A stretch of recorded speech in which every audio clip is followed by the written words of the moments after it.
മിശിഹായിൽ പ്രിയമുള്ള സഹോദരി സഹോദരന്മാരെ, പ്രിയമക്കളെ, ഈ പ്രഭാതത്തിൽ യാക്കോബ് 3:16 letter to Jacob chapter 3 verse 16, എവിടെ അസൂയയും സ്വാർത്ഥമോഹവും ഉണ്ടോ അവിടെ ക്രമക്കേടും എല്ലാ ദുഷ്കർമ്മങ്ങളും ഉണ്ട്. എല്ലാവരും സകല കാര്യങ്ങളിലും സമന്മാരായിരിക്കുകയില്ല. വൈവിധ്യം സ്വാഭാവികമാണ്.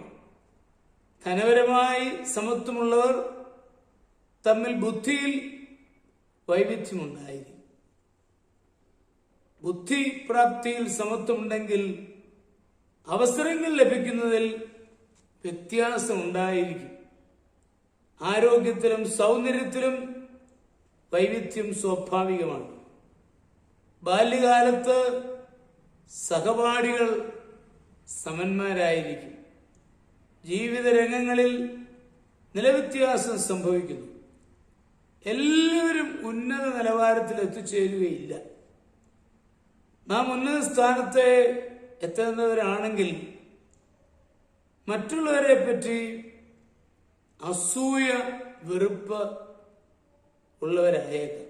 അങ്ങനെയായാൽ ജീവിതം താറുമാറാകും. വൈവിധ്യമുള്ള ലോകത്തിലാണ് നാം ജീവിക്കുന്നതെന്ന് നമ്മൾ ബോധ്യമുണ്ടാകും. മറ്റുള്ളവരെ പറ്റി അസൂയപ്പെടാതെ നാം ആയിരിക്കുന്ന ആ അവസ്ഥയിൽ സന്തോഷം കണ്ടെത്തുകയാണ് എപ്പോഴും ആവശ്യം. ദൈവം മുമ്പാകെ സകല മനുഷ്യരും സമന്മാരാണ്. ദൈവദത്തമായ ദാനങ്ങളിൽ എല്ലാവരും സമമായി ദാനങ്ങൾ സ്വീകരിച്ചിട്ടുണ്ട്. നടക്കുവാനുള്ള കാലുകളും പ്രവർത്തിക്കുവാനുള്ള കൈകളും പ്രകൃതി മനോഹാരിത കണ്ട് ആസ്വദിക്കാനുള്ള കണ്ണുകളും സ്നേഹിക്കാനുള്ള ഹൃദയം എല്ലാവർക്കുമുണ്ട്. നമ്മെ നടത്തുന്ന കർത്താവിനെ അറിവില്ലാത്തതിനാലാണ് നമ്മൾ അസൂയ ഉണ്ടാകുന്നത്. നമ്മുടെ പരിമിതമായ സാഹചര്യത്തിൽ നമ്മെ താങ്ങി നടത്തുന്ന ദൈവമുണ്ടെങ്കിൽ മറ്റൊരാളെ നോക്കി നമ്മൾ ഒരിക്കലും അസൂയപ്പെടേണ്ടതില്ല.